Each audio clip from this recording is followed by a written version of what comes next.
Temps de retrouver Habib sur une question fondamentale. C'est comment le patron voit la santé du travailleur.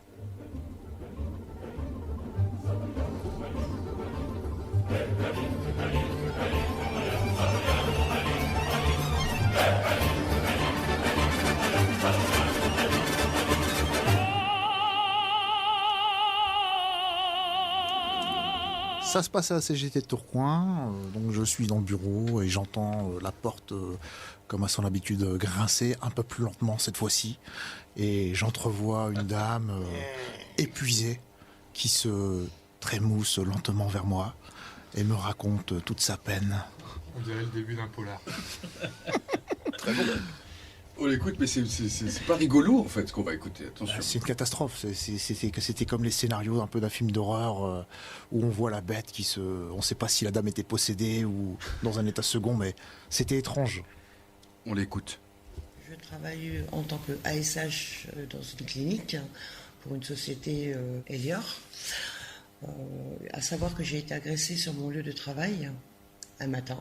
J'ai dû me mettre en arrêt parce que j'ai eu quand même des douleurs, enfin bref. L'accident de travail était reconnu par la Sécu ? Oui. La personne a été convoquée par ma petite responsable, qui a reconnu les faits. Du fait que j'étais pas bien, je suis retournée chez le médecin parce que ça n'allait pas. Il m'a mis encore en arrêt. Là, je suis toujours en arrêt, mais avec soin. Mais j'ai repris quand même mon poste.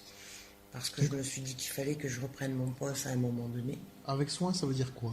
Avec soin, ça veut dire que on reprend le travail, mais l'accident de travail peut à tout moment reprendre.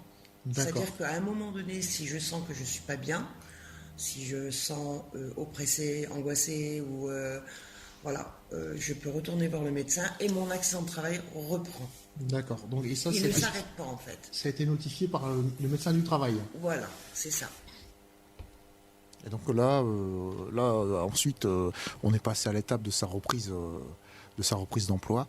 Et bon, on sent qu'elle est au bout du bout et qu'elle en peut plus, quoi. Elle veut plus affronter ces gens-là.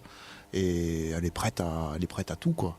Et donc on sent que c'est une impasse et que même dans sa vie affective et dans sa vie familiale, elle est complètement détruite et complètement laminée par le stress, par le harcèlement moral qu'elle a subi au travail. Donc voilà, la camarade qui est venue se syndiquer, en fait, à la fin de l'entretien, je m'aperçois qu'elle sait pas trop où elle en est, elle sait pas ce qu'elle veut, elle écoute plus trop les conseils, elle est complètement déboussolée, elle est épuisée, et je sais pas si je la reverrai repousser la porte de l'union locale pour venir trouver une suite à son histoire, quoi. Est-ce que au niveau de ta santé, tu te sens bien dans ces conditions-là ? Non, encore ce matin, j'ai voulu quitter mon travail. Sauf que si je quitte mon travail, c'est une faute grave, mais j'étais à deux doigts de partir parce que je me sens, j'avoue, j'ai peur des représailles. Hein. J'ai peur et je me sens pas bien. Est-ce que vous vous sentez en sécurité au travail ? Du tout. Pour vous, le monde du travail, votre entreprise aujourd'hui n'est plus un lieu où vous sentez... Non.